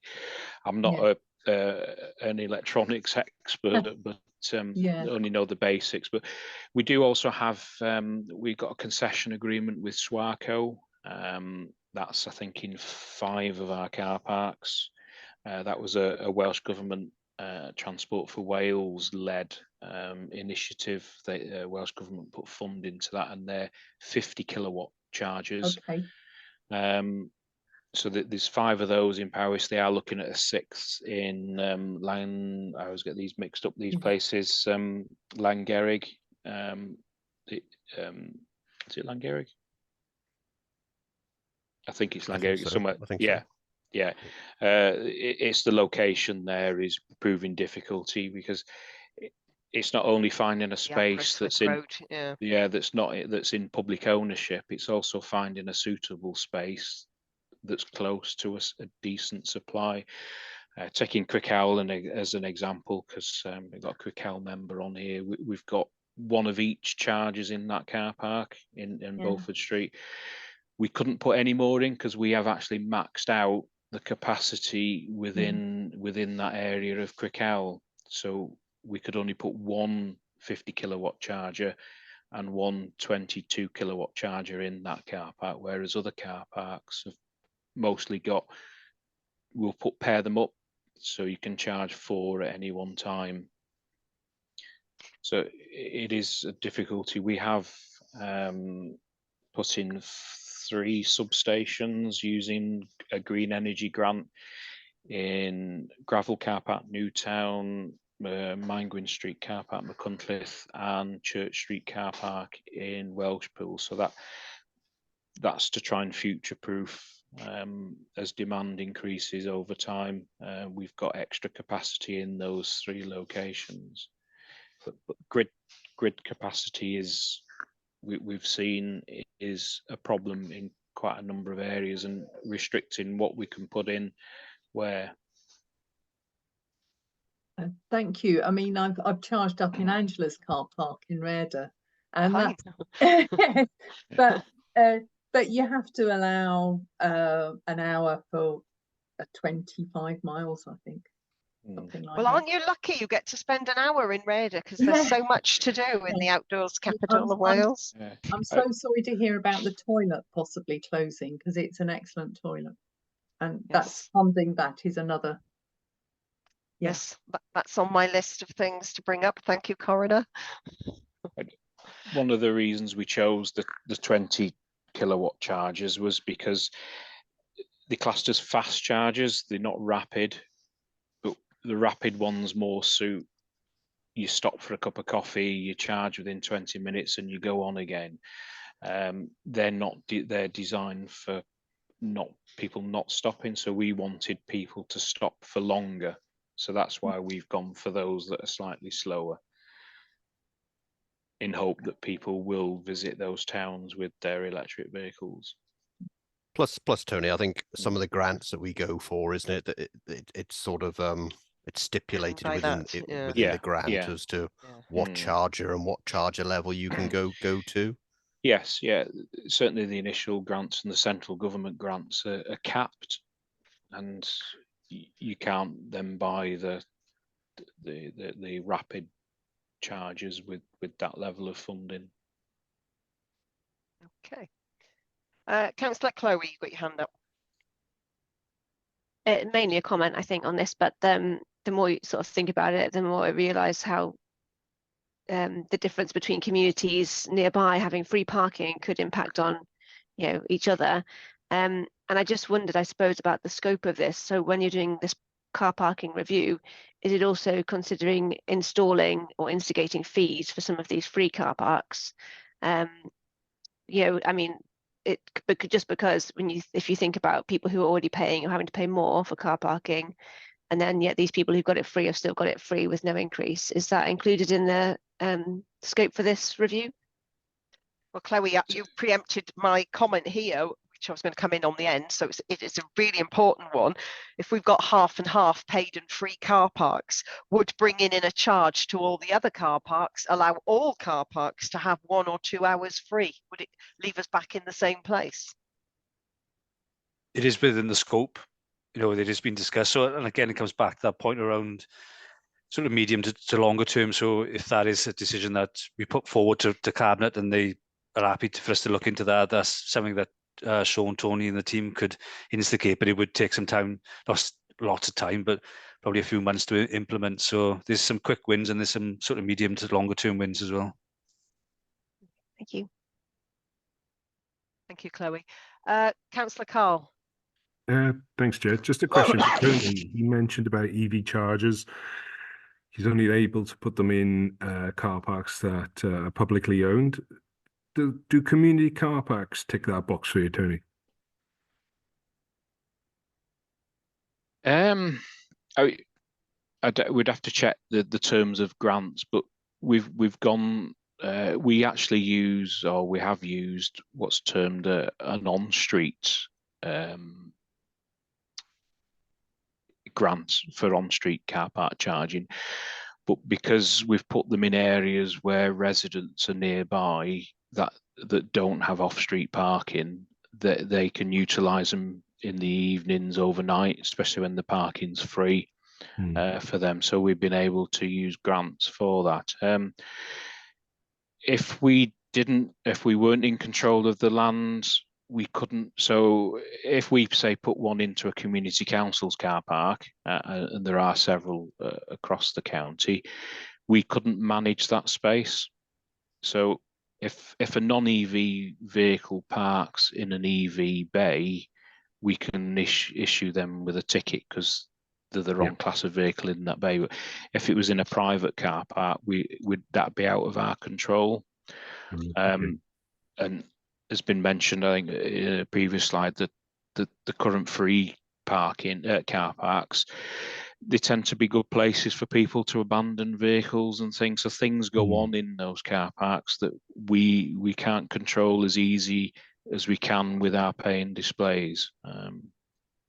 Would there be an option for a community council to rent that space to you so you could exercise your powers in the case of someone parking illegally in one of your terminals, let's say? I think just to come in there, I think as the network expands, or as we start to increase the EV charges that we've got, and there's a debate there as to how much of a role the local authority should be taking and how much the private sector should be taking on that as well, isn't there? So I think to date it's been fairly straightforward and sort of quick wins in that sort of sense, because we've been able to just go to the major towns. Our major towns have car parks, but I think we will have more challenges in finding places to install them if we are going further afield, and I wouldn't necessarily rule out that we might have to go down that line of other community assets, but it's also, even within, say, the urban areas, isn't it? We at the moment we focused on car parks, as it were, but we might have to start talking to housing and things like that, and putting them in housing estates and and those sort of places. So I think it's very early days at the moment where we are, but I wouldn't want to rule out anything going into the future. That's good. It's good to know. Just for you to keep in mind, being a bit selfish here, taking the limelight a little bit. Llandudno Community Car Park, right in the smack middle of Newtown, major town in Mid Wales, and Llanidloes. Be an ideal place to put a rapid charger there. Quick stopover, 18 minutes charge, and on to one of the major towns. So if you were going down that route, I'm sure discussions would happen with Llandudno Community Council. I can't obviously, say which way they're going to go on that, but I'm sure they would be open for discussions on that, let's say, Sean. Okay, thank you, Chair. Well, there's a plug from Councillor Carl there for his community. Well done, Carl. So I've got no more hands up. I want to bring Jackie in at the end, but just before I do, I just want to make one little point. We had some data shared with us before the process started about usage figures. And for my own area, the usage has actually gone up between 22 and 23. But given 22 was the sort of post-COVID years, I think it would be interesting to have longer term usage figures. I believe you've got them, Tony, because there was a lot of perception in these review meetings that the increased charges has driven people away from the car parks. But from the 2 years data that I've looked at in my own area, that is definitely not the case. I'd be interested to know what the pre-COVID figures were, and actually, is there any truth in that? Because actually we might all be arguing about something that is completely not true, and the increase in parking hasn't actually had the perceived effect. So I think that would be useful to know. And the other question I was sort of thinking about, we talked there about people parking in the disabled bays, etc. Am I correct in thinking disabled blue badges give the users the right to park for up to 3 hours anywhere, including on yellow lines, if they're not causing an obstruction? Yeah, the blue badge comes with a guidebook that is freely available on the website. There are rules that they have to follow, but in general terms, if they're not causing a danger or an obstruction, a blue badge entitles someone to park on a yellow line for up to 3 hours. What's also in there and not quite widely known is a blue badge entitles you to park in a limited waiting bay. Yes, all day long. So you're exempt from any limits in a limited waiting bay. So on the high street where it's an hour's restricted to non-blue badge holders, a blue badge holder could stay there all day. Now, a few know about this, but it doesn't seem to be widely used. Nobody reads the small print. No one, yeah. So but can I just check, Tony? Blue badge holders still have to pay. So, for example, if they went into a 2-hour short stay car park, they can stay for 3 hours, but they have to pay 2 hours. How does that work? No, they get free parking at the moment. Oh, it's free. Okay. It is free at the moment. You'll see a line in the budget. I'll keep quiet on that bit, but okay. Now you've explained, that's fine. Yeah, Tony. so they are limited by the 2 hours for a short stay. Okay, but so if it's a short stay 2 hours, they can only stay 2 hours, but it's free wherever they park. Okay. Yeah. Lovely. Thank you very much. So Jackie, final words, I think, to you. Yes, I just wanted to say thank you to everybody for contributing so positively with some really good ideas as well, which have added to what we've got here. I also wanted to say actually that a lot of the suggestions that are on the slides that you've seen are based on perceptions, not necessarily on evidence. So one of the tasks that we will set for the consultants is to actually go away and prove it. So I think what you were saying, Angela, about finding out where we're benchmarking and whether we actually are seeing any reduction in people parking is a really, really interesting one. And I think because I don't want to take any much of your time, we've got another item on the agenda yet. The other item that I'm really keen to see, and I must say, in a way, I'm a bit disappointed in some of the suggestions that are on the non-pay and display car parks. It doesn't really seem to have hit the point about the fact that they are non-paying.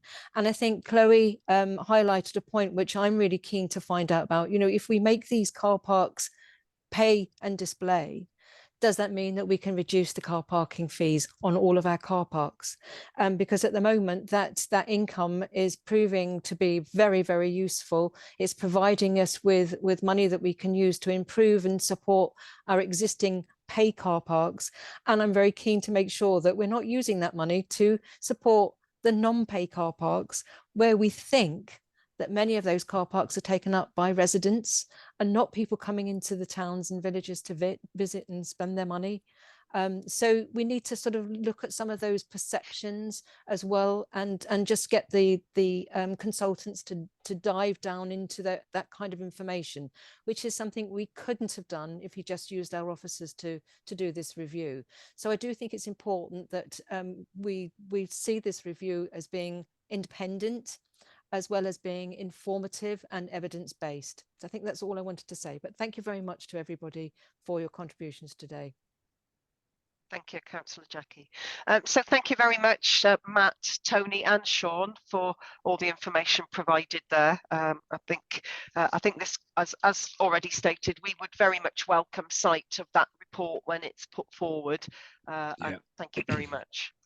Thank you, Chair. Thank you.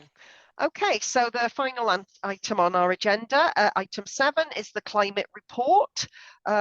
So we've over to you, Jackie, Diane and Ellen. We've got the 3 of you still with us, I hope. Thank you very much for your patience. We're in your hands. I'll pass over to Ellen to do the report, and then if you want me to feedback anything at the end, I'm very happy to do that. But if I could pass over to Ellen.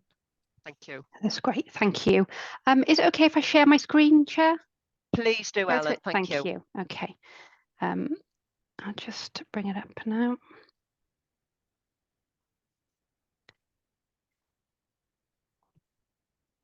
Okay, can everybody see that? Yes, we can now. Thank Yes? you, Ellen. Okay, great, thank you. Okay, so this is a report on a review that was completed. It was a review that was commissioned for Netherwood Sustainable Futures back in May. The actual report was completed in August. So it's taken a bit of time to get here, but there's been a lot of work and a lot of observations and kind of lessons learned from this. So today's purpose really is to give an overview of the report that was done. Hopefully people have had the opportunity to read through the actual report that was done, which is in Appendix 1, which provides a lot more information and detail. But this report is an overview of the actual wider kind of report itself. So before I jump into the detail, I think there's some clear kind of messages coming forward from this. I think, first of all, just to be very clear, the review that was done was not to review the current performance of the climate programme. It was not to evaluate the work that had been done. The report was focused on the scope of the programme and how maybe we can increase pace. So I think that's important to kind of highlight. It didn't actually go into that. It talked about there was a few key messages that came out, which I will go into detail a little bit more, but the ones that kind of really came out strongly is that actually the climate programme itself and the work that we do is not strategic enough, that the programme itself needs to be reframed, and the leadership and kind of governance, we need to get a handle on that and really kind of strengthen that. So those were the 3 key kind of messages that came out from that. So if I scroll down, which I'm trying to do, but for some, oh, there it is. Okay. So if we go to the background here, so as I mentioned, we commissioned Netherwood Sustainable Futures to complete this review back in May. We had a report in August. The focus that we wanted them to look at was around the leadership and the collaboration, the strategic direction, the actions and the financial kind of commitments that we need for achieving net zero, the approaches that we were taking and the partnerships that we had, the climate risk and adaptation for the council and across kind of powers, and also the capacity building and the resources for this enhanced report. Alongside how the report was built up was that there's a lot of work done in terms of the research that's across the UK and Wales at the moment. There was also quite a few individual one-to-one interviews that were held from the members, the climate board itself, the climate lead, advisors, the kind of leadership team. So all that was sought as well. This enabled NSF then to pull together the report. Okay, so as I said, the actual main report is detailed in Appendix 1, but there was a few. In terms of the report itself, we also wanted to make sure that we had stakeholder feedback into this as well. So once we received the draft report, we sent it out to these in terms of the Climate Nature Board, the membership steering group, the members office group, and the stakeholders group, and the public service board as well. So there was a few key kind of messages. I mentioned a few at the start, but there's a few more, but I think those ones were the key ones. But the ones that were highlighted in the report itself is that, first of all, a lot of work had been done, and there was a recognition of the amount of work that had been done since we agreed the climate change strategy. The second one is that there was a strong recommendation that we actually reframe the current programme that we've got. We need to reframe it to focus on the decarbonisation and the kind of climate risk, which is looking at, okay, the programme that we've got at the moment, is it effective? How can we improve that against the recommendations that came out of here? The third one was highlighting a tension that we're currently seeing at the moment between individuals who interpret the corporate commitment as being a strategic issue, and that in kind of consideration and aligning against the operational senior who see the council's agenda through much of an operational lens. So it's that mix between the strategic and operational. The other recommendation was about our current approach is very measured led and focused on the organisation itself. So in terms of the carbon accounts that we kind of collect at the moment, the programme is about what the carbon accounts is and how that actually determines the work. And the report focused of, even though that's key, we need to look at it wider than just looking at the carbon accounts. The next recommendation was that actually the programme itself is not strategic enough to address the challenge that we've got in front of us. So a lot of good work, a lot of detailed work, but actually we need to lift that up a little bit more. The next recommendation was a need to build the capacity to understand of the opportunities that's out there, and that's across the organisation. And the final one was to look at how we are going to actually make the effort to invest staff time and the resources into the key 8 areas that were identified.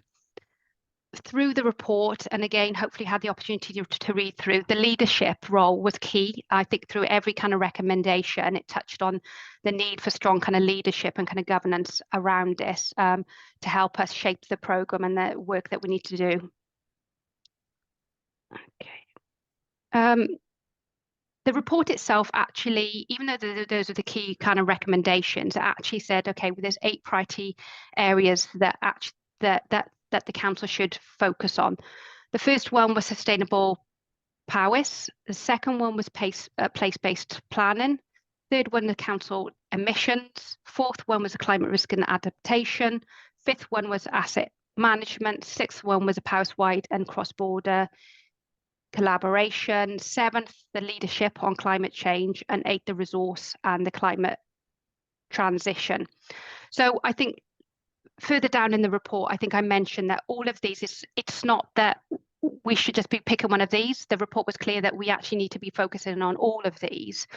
But what I wanted to do is, even though the report stated these and said that this is what they feel we need to do, I wanted to do some feedback from the stakeholders in terms of whether they agreed with this or not. The feedback from the stakeholders is that, yes, they did agree. Each of the 8 is vital, it's important, we should be actually doing this. What I also wanted to seek from the stakeholders group is, okay, we understand that we should be doing these 8, but what kind of order do we need these 8 to take place? So the graph underneath here, the stakeholder engagement I had was just from the climate board at this point. So the climate board is made up of these 5 work streams here: the governance and mobility and transport, sustainable procurement, energy, and buildings and land. So I asked them the question, I did a survey with them in terms of each of the priority areas 1 to 8. whether they thought it was something that was low, medium or high. And you can see here with the kind of colours in terms of each group, whether they thought the priority area was low, medium or high for them. What that actually, the table below is probably easier to understand. It enabled us to rank. So across a climate and nature board, we were able to say, this is a ranking and this is what we understand that we need to do. Bearing in mind, again, like I said, everything here is key that we do this. And even though we've ranked it, it doesn't necessarily mean that we're just going to focus on the leadership and kind of governance for the next couple of months, and we won't get to pace kind of plan until kind of later on. It just means that when we're looking at allocation of resources and what it is that we need to do, we need to be mindful of this. There was a couple of priority areas that we merged because at the time, place-based planning and sustainability, sustainable kind of prowess, the place-based planning side of it wasn't talked about that much. So when I was talking to the stakeholders in the Climate and Nature Board, it felt that actually these two things could merge. So you can see a bit of a merge in there. There's a little comment there about it. Okay, I won't go through here, but there's a few observations from stakeholders. So when I surveyed out to say, you know, can I ask for feedback on, there was a few kind of comments there. I didn't receive much feedback, but I think every stakeholder group that I did ask did provide some feedback. There's some of the challenges there which have been pulled out the report itself. The first one looking at actually what do we need to do, not so yes, what do we need to do now, but how do we actually put ourselves in a position that actually in the decades to come that we're better than where we are at the moment. The challenge is the council itself needs to drive down its own greenhouse gas emissions, that the council is a place shaper. I know there's lots of debate about this in the powers and the council's role in kind of leadership, not necessarily ownership, but kind of leadership, and looking at how we can actually lead and support other partners and those around us. And also, and at the same time being able to influence those kind of relationships as well. So there's a couple of next steps that we pulled through. Based on the report, based on the recommendations, some of the key next steps that we need to do as a Climate and Nature Board is, first of all, we need to look at reshaping the programme itself. We've got a plan here to do this during Q4. We have, even I've said Q4, we have actually started to reshape the programme over the last few months. But I think a key step really is to look at the next couple of months to reshape that and make sure there's a much more stronger kind of leadership. That's a theme all through the work that we do. The other next step is that the reviewed work streams and the costed action plans will need to go forward to a business case. So we've got the recommendations. We need to understand the actions and we need to understand what that costs. And there's a couple of horrendous figures in the report that I don't know if you picked up, but I think from my perspective, that's not very helpful because there's a lot of work that we can do, which is actually either no cost or very low cost. So we need to look at the actions that we need to do, what the cost of that is, and actually be able to, when grants are available, when there's funding, we can just take them off the shelf and apply for them.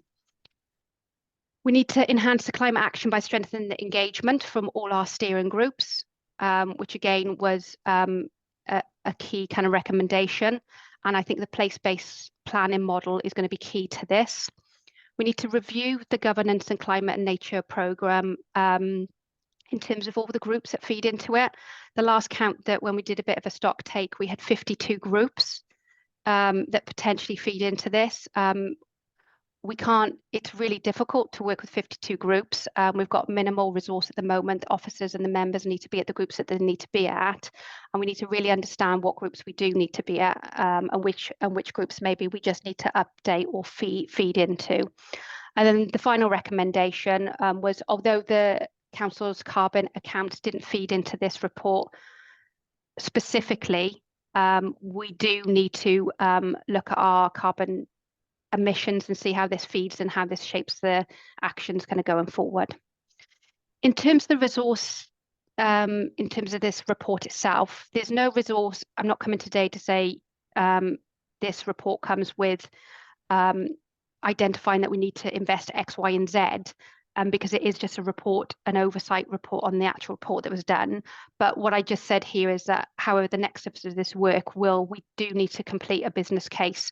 It is anticipated that this is going to see significant amounts, but we're going to take a pragmatic approach to this. We need a roadmap. We need to plan it out. So just to make members aware of that. We didn't have any comment from legal on this paper. The climate and change, the only impact on this is a positive one. There was no impact on the data protection. There was not a need for impact assessment. And then we finally come on to the recommendations. There's a few here to acknowledge the report, that the report was done, and the stakeholders' position. To agree the recommendation that the climate and nature programme will be reshaped to support that wider strategic approach, to acknowledge the climate and nature board's feedback on order of the importance. So that's where they identified the order that we should be focusing on, to acknowledge the governance review. So in terms of all the boards we've got out at the moment, the funding streams, which ones do we need to be, which ones will work for us, and which ones we can feed into, to acknowledge that we will be developing the action plans. We do aim to have the initial action plans completed apologies, that's the wrong date there. That should say early 2024. So because we will have a roadmap, all action plans won't be ready, but it's going to be phased approach. And the idea is that we'd have costed action plans that we could pull down funding from early in 2024, working on quarter four and probably into quarter one. And then a final recommendation is to endorse the council to proceed to the next steps outlined in section 6. So the steps I just went through is just to endorse it. Those are the actions and next from the steps that we'd go through. I think that's it in terms of the report itself. Chair, I don't know if there's any questions or comments. Lovely. Thank you very much, Ellen, for taking us through that. So, committee, do you have any questions or comments on that? Councillor Chloe. Sorry, lots to say today. Thank you. I was just interested to hear about all of this alongside the stuff that the National Park have now got their funding from the Shared Prosperity Fund. We heard from Liz Hutchins at the Climate and Nature meeting.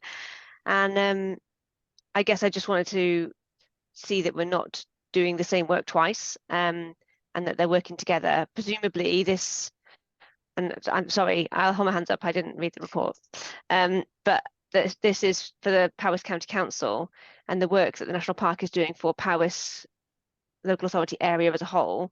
But just to make sure, I suppose, that the two are working together to make sure we've got things in line, because they're also said they're doing an action plan and a roadmap and things, so that would be good.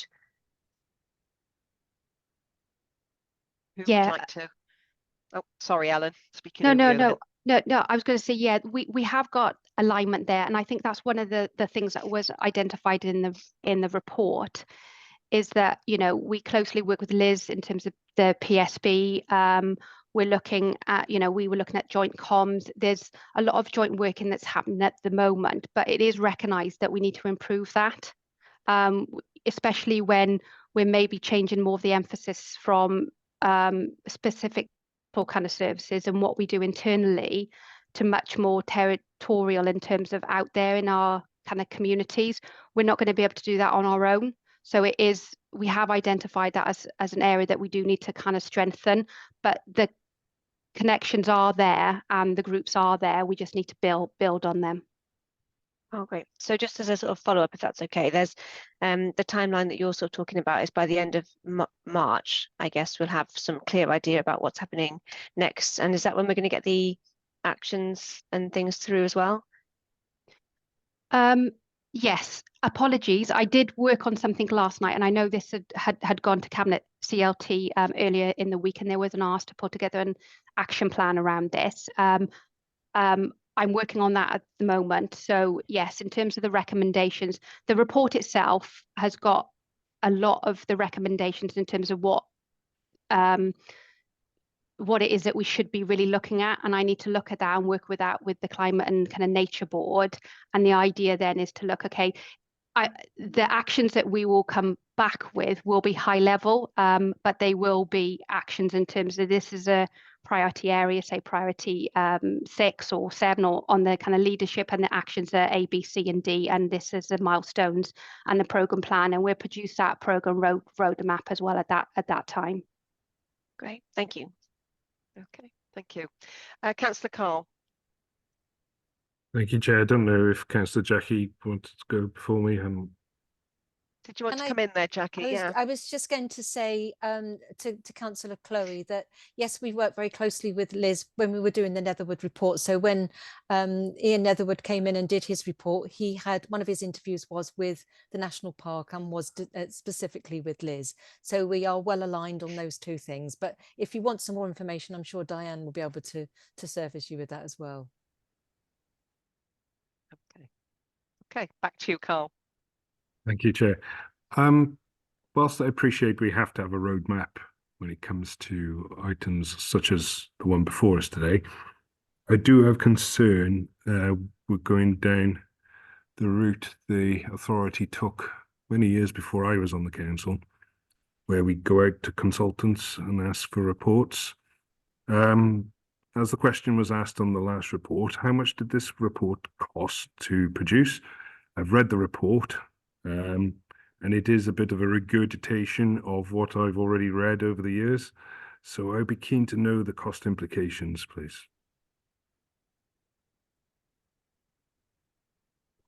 Di, am I able to pass over to you for this point? That's okay. It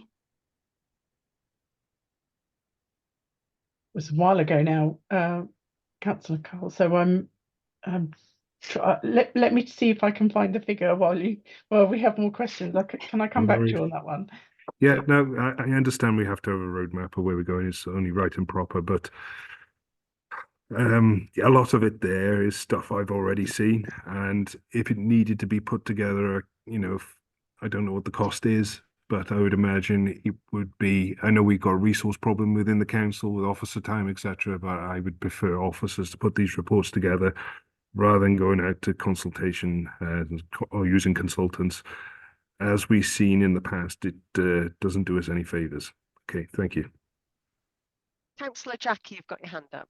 Yes, if I could basically come back on that one as well. I think, Diane, when you do look back on this, my figure in my head is £11,000, and it's part of the transformation set aside, £100,000 in the transformation budget set aside purely for the climate and nature emergency. And we had to do something like this before we could decide what we were going to spend the rest of the 89,000 on, to be fair. And I would suggest that we don't have officers within the authority that can go into the level of depth that Ian Netherwood was able to go into, and the fact that he has connections across the Welsh Local Government Association, across Welsh universities and into English universities as well. So he was able to get a lot of information that we would find quite difficult to obtain. But I'm quite clear in my role as portfolio holder that was money well spent, and it was taken out of a budget specifically set aside for this. So it hasn't taken money from anywhere else. And we will use this report, Councillor Carl. We have every intention of using this report in the best way that we can. So I think at the end of the day, if I'm correct on that figure, I think that was money well spent.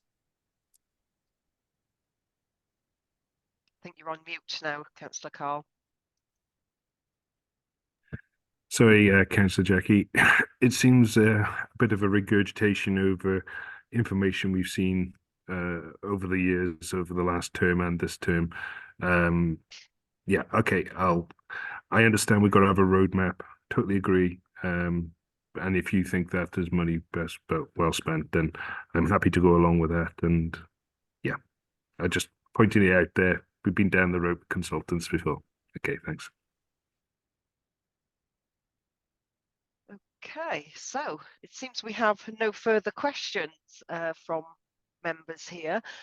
So I'll take you back to page 41, where we're being asked here, why is Scrutiny being asked to consider the subject? So we're being asked to consider the report, to act as a critical friend to the service in relation to the findings of the commissioned report.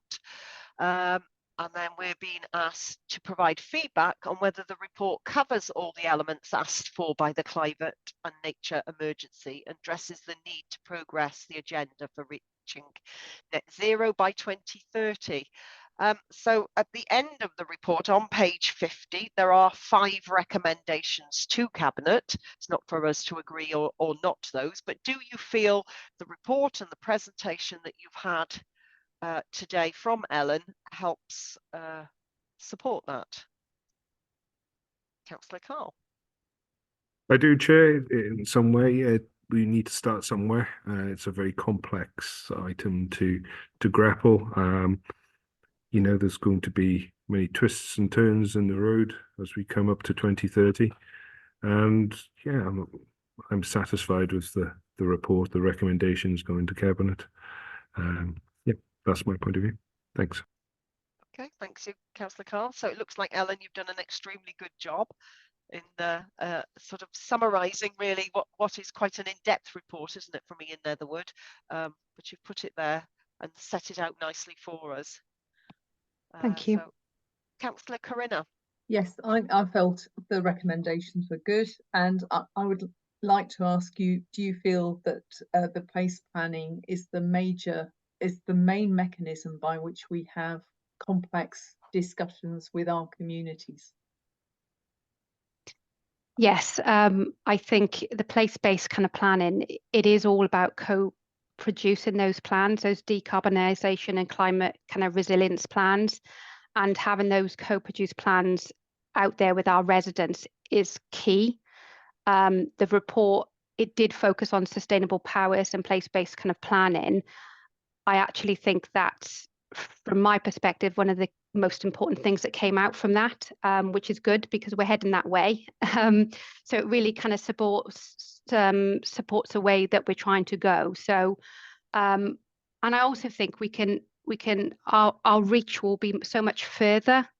And because we'll be out with residents when we're talking about place-based kind of planning, that is the time. And if we don't catch that time, we're going to miss the boat. So I'm very keen in terms of, I'm heavily involved in the place-based kind of planning to make sure when that engagement does take place, that we are considering the decarbonisation and the climate kind of resilience of those 13 community areas, because they'll all be very different. So yeah, very key. It's going to be quite difficult for us, I guess, as councillors. We'll be part of that facilitation, and it's going to be tricky. We've got a long way to go. Yeah. Thank you very much. Yeah. And I think the point was made, wasn't it, in the climate and nature meeting, that we've really got to engage with our residents to get them on board, and also with our town and community councils, because every small act is a sort of step, a rung on ladder, isn't it? And that the net zero challenge is massive in itself, and it's tempting to think, you know, I as an individual can do nothing, when in actual fact there are lots of little things, and there are lots of little things that individuals are doing, families are doing, but also town and community councils. And Peter, you talked about things in your little community council that you're doing to benefit nature and the environment, and those will all count towards this, won't they, Ellen? Yes. Yeah. And it's trying to find ways to capture that and also share those opportunities across other areas as well. So yeah, a big task ahead, but there is a lot of good work, and it's looking at how we can capture that and share that as well. That's right. I think that's some of the work that Ezra is doing with town and community councils, and Yayan with his carbon credits, etc., isn't it? Councillor Peter, you've got your hand up. Just to stay on what Karina said, really, that I took the bullet by the horns, and I actually approached the 2 local, one community council, one town council, to make sure that it is actually put on their agendas for the climate, and they've accepted that, and they want to work towards it. So it is up to us to actually sort of promote this and take it forward as well. So let's work together and get the communities on board as well as our in-house. Absolutely. And I would say, Ellen, that perhaps there's a role there for you in supporting local members with perhaps some nice sort of simple information that we could take to our town and community councils, because we're not, certainly I'm not an expert in this field. And so when I go to my town and community council and ask them to declare a nature or climate emergency, I would appreciate some information to help and support them through that. Yeah. Okay, thank you. So any other comments or questions from the committee? Anything officers would like to add? Well, there we are. Haven't you done a good job? So, well, thank you Could very be much. it's the end of the day. It could be it's the end of the day, mine, couldn't it? And everyone's a bit I tired. don't know. This committee they'll carry on if they But have they a are. question. Okay. Yes, indeed. That's good. That's good. Very actively encouraged to do so if yes. But yeah, no, thank you very much for that, Ellen. Oh, sorry, Jackie's put her hand up. Would you like to? Yeah, I just wanted to come in to again and chair and say thank you for everybody's contribution. It is helpful. I know Ellen has put in a huge amount of work to put this report together. The report isn't my report, it's not Ellen's report, it's everybody's report, and a lot of people have contributed to this particular cabinet paper. So the cabinet paper has gathered information from steering groups, from stakeholders, from officers, and from others as well. So I'm quite confident that we have at this stage gathered as much information as we possibly can to start moving forward. We're probably a bit further forward now than some of the other local authorities, but the whole of Wales, all 22 local authorities are all struggling with this, and we're all trying to work together to get this moving. We do have to get to net zero by 2030. So thank you, everybody. And yes, we have taken on board that we need to communicate this better. Thank you. Thank you, Jackie. Thank you very much. And I will continue to thank you, Ellen. I know Jackie says everybody's contributed, but I know you delivered it for us today very concisely and clearly. So thank you very much for that. Yeah, there we are. So that's the meeting formally coming to an end. We've just got our item 8 is our scrutiny work programme, the list of dates of our future meetings, and then that is the end of our meeting proper. And if members of the committee have 2 minutes at the end just to stay online for our reflection on the meeting. And I just want to thank all officers and cabinet members for their contributions today. Thank you very much. Thank you.